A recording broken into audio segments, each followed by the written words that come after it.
umsunguli we-MK unethemba lokwenza uxolo noZuma.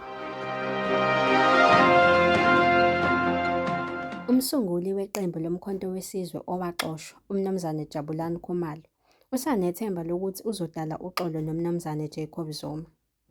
UZuma wasebenzisa uKhumalo ukubhalisa iqembu, wabe esemsola ngokuzama ukulicekela phansi ngaphambi kokumxosha enhlanganweni.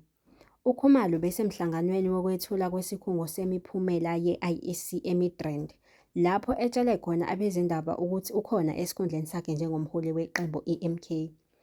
Uthe ukulwa kosopolitiki yinto ejwayelekile kodwa kuxazululwa ngezingxoxo. Ukulwa kuzo zonke izinhlangano kuyalwa, kodwa njengobuholi sihlezi sixoxa. Ebuzwa ukuthi ngabe usekhulumile yini nobuholi obamxosha eqenjini, uKhumalo uthe, "Sikhuluma ngaso sonke isikhathi uma sidinga ukukhuluma." Umile kwelokuthi useyilungu nomholi wenhlangano nakuba incwadi etholwe yi-IEC ithi uZuma usethathe isikhundla sikaKhumalo somholi we-MK. UKhumalo uchaze uZuma njengobuso beqembu.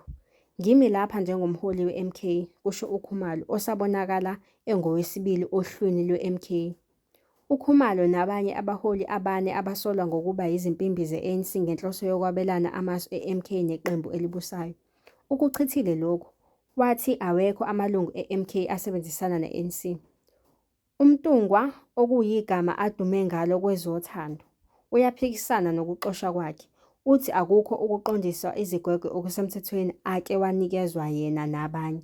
Igama likaKhumalo alikasuswa ohlwini lwe-MK lwabazongenela ukhetho ephalamende olwathunyelwa kwa-IEC. Ezangalesi sikhathi ubusifundelwa uSinothile wakwaMaphumulo kwiNkanyezi News.